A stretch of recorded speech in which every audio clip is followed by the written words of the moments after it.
Good morning everyone. तो स्वागत है आपका मेरे चैनल द शिवानी क्लासेस।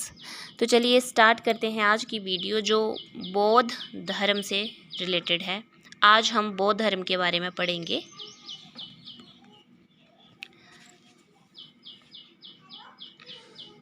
बौद्ध धर्म के संस्थापक महात्मा बुद्ध। बौद्ध धर्म के संस्थापक जो हैं वो महात्मा बुद्ध हैं और इनका जन्म जो है 563 ईस्वी पूर्व में हुआ था। और जन्म स्थान जहाँ पर इनका जन्म हुआ तो वो स्थान है लुम्बिनी। और आज प्रेजेंट में उस लुम्बिनी को हम कपिलवस्तु के नाम से बोलते हैं, ठीक है। और ये कहाँ पर है? नेपाल में, नेपाल राज्य में है। और इनके पिता थे कौन? सुधोधन, जो कपिलवस्तु पर राजा सुधोधन का शासन था। जहाँ पर इनका जन्म स्थान था ना महात्मा बुद्ध का, तो वहाँ के राजा थे सुधोधन, इनके पिताजी, ठीक है। और शाक्य साम्राज्य की प्राचीन राजधानी भी कपिलवस्तु थी, ठीक है। आगे देखेंगे तो माता है महामाया देवी, और जो माता थी वो कोलीय गणराज्य की कन्या थी। कोलीय कहाँ पर है? पूर्व उत्तर प्रदेश तथा नेपाल की सीमा को कोलीय कहते हैं। बचपन का नाम इनका था सिद्धार्थ। और पालन पोषण, महात्मा बुद्ध का पालन पोषण किसने किया है? गौतमी प्रजापति ने, क्योंकि महात्मा बुद्ध के जन्म के 7वें दिन ही इनकी माता की मृत्यु हो गई थी। तो इसके बाद जो है इनका पालन पोषण उनकी मौसी ने किया था। आगे देखते हैं तो इनका विवाह जो है वो 16 वर्ष की आयु में हो गया था। और पत्नी थी यशोधरा, जो शाक्य कुल की कन्या थी। और पुत्र भी था इनका राहुल, ठीक है। शाक्य कुल, जैसा कि आप देख पा रहे हैं, शाक्य कुल वह कुल है जिसमें एक हिंदू सूर्यवंशी क्षत्रिय वंश होता है, और इनका गोत्र जो होता है वो गौतम होता है, उसे कहते हैं शाक्य कुल। चलो आगे देखेंगे तो महात्मा बुद्ध ने 29 वर्ष की आयु में गृह त्याग दिया था, अपना घर त्याग दिया था ज्ञान की प्राप्ति के लिए। तो उस घटना को क्या बोलेंगे? गृह त्याग करने की घटना को बोलते हैं महाविनिष्क्रमण। तो ये क्वेश्चन यहाँ से आ जाता है कभी कभार कि गृह त्याग करने की घटना को क्या बोलेंगे? तो महाविनिष्क्रमण, इस शब्द को याद रख लेना। आगे है ज्ञान प्राप्ति। तो आगे बताया है कि कितने वर्ष में इनको ज्ञान प्राप्ति होगी? तो 35 वर्ष की आयु में इन्हें ज्ञान की प्राप्ति होगी, जो वैशाख पूर्णिमा के दिन। ये बात याद रखना, जब इन्हें ज्ञान की प्राप्ति हुई तो वो दिन भी वैशाख का था, और जब इनकी मृत्यु होती है तो वो दिन भी वैशाख का ही था, वैशाख पूर्णिमा का दिन। तो वो स्थान जहाँ पर इनको ज्ञान की प्राप्ति हुई तो वो स्थान है बोध गया, जो बिहार में। और घटना, ज्ञान प्राप्ति की घटना को संबोधि बोलेंगे। जैसे गृह त्याग करने की घटना को हमने महाविनिष्क्रमण बोला ना, तो ज्ञान प्राप्ति की घटना को बोलेंगे संबोधि।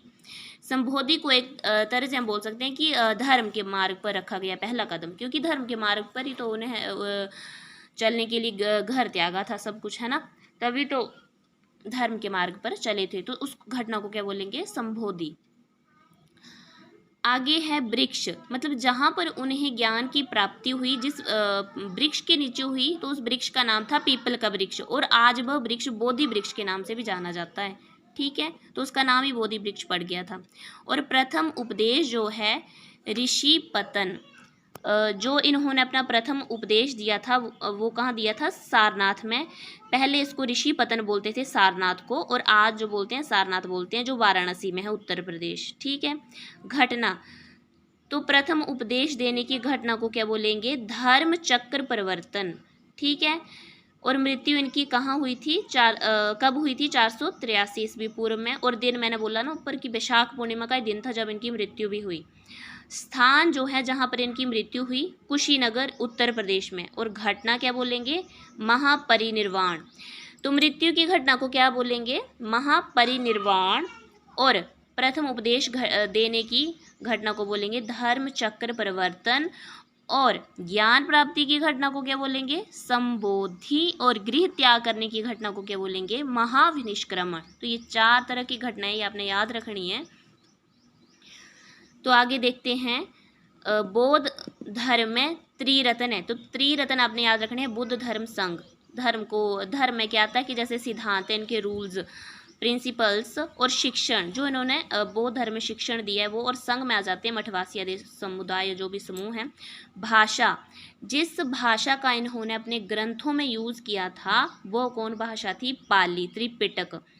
ठीक है, आगे देखेंगे बौद्ध ग्रंथों का संग्रह, मतलब जितने भी बौद्ध ग्रंथ हैं उनको 3 भागों में डिवाइड करा है, जैसे विनय पिटक है, सुत्त पिटक है और अभिधम्म पिटक है। ठीक है, तो इसमें 3 कैटेगरीज दी गई हैं कि विनय पिटक में किस तरह का वर्णन किया गया और सुत्त पिटक में किस तरह का और अभिधम्म पिटक में।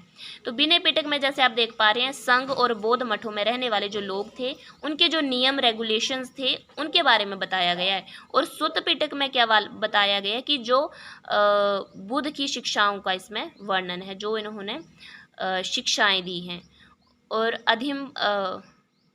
अभिधम्म पिटक में दर्शन से जुड़े विषय बताए गए हैं।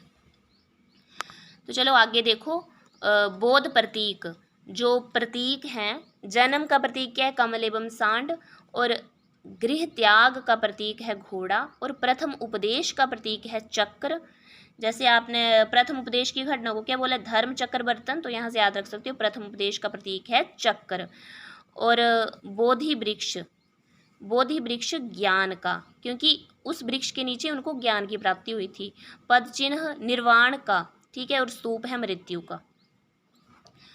आगे देखेंगे कि बौद्ध दर्शन का मूल आधार है 4 आर्य सत्य, और दुखों के कारण 4 चक्र उसको बोलेंगे प्रतीत संयमुत्तवाद। ठीक है, दुखों का मूल तृष्णा है जिसका निदान अष्टांगिक मार्ग है। मतलब इसमें बौद्ध धर्म में बताया गया है कि दुखों के ये 8 कारण हैं, अष्टांगिक मार्ग है जिनसे दुखों से निजात पाया जा सकता है। तो वो है सम्यक दृष्टि, दूसरा है सम्यक वाक, तीसरा है सम्यक संकल्प, और व्यायाम अजीब स्मृति, और कर्मात और समाधि। तो पहला है दृष्टि, मतलब सत्य में विश्वास, दूसरा है वाक, मतलब हानिकारक बातें नहीं बोलनी है, झूठ नहीं बोलना है ना, और तीसरा है संकल्प।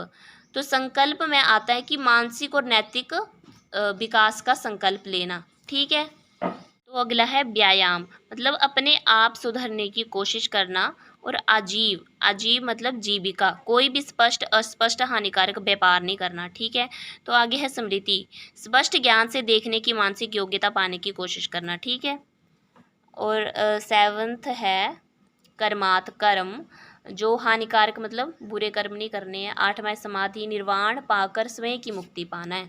ठीक है, तो ये हो गए अष्टांगिक मार्ग।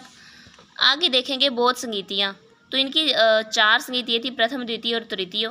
ये काल हैं, आपने देख लेने हैं किन कालों में जो है ये संगीतियाँ हुई, और स्थान कौन से थे। जब प्रथम संगीति हुई तो राजगृह स्थान था, और द्वितीय हुई तो वैशाली, तृतीय हुई तो पाटलिपुत्र, और चतुर्थ हुई तो कुंडलवन, जो कश्मीर के पास ही है कुंडलवन। और ये क्वेश्चन अभी आया था 2023 के टैट में, जो दिसंबर मंथ में हुआ था, कि चतुर्थ बौद्ध संगीति कहाँ पर हुई, कौन सा स्थान था। तो कुंडलवन ऑप्शन में नहीं था, कश्मीर था ऑप्शन में, तो आपने याद रखना ये। और अध्यक्ष जो थे, जब प्रथम हुई तो महाकश्यप, जब द्वितीय हुई तो सबकामी, और तीसरी हुई तो मोगलीपुत्र तिस, और वासुमित्र चौथी में। और शासनकाल कौन कौन किसके मतलब शासनकाल में ये बौद्ध संगीतियाँ हुई हैं। ठीक है, ये भी आ जाता है कि जो तृतीय बौद्ध संगीति है वो उसके शासन का कौन से शासनकाल में हुई, तो अशोक। ठीक है, तो ये अभी देख लेने हैं, एक बार देख लेते हैं फिर से, ये नोट्स बना लो साथ साथ में।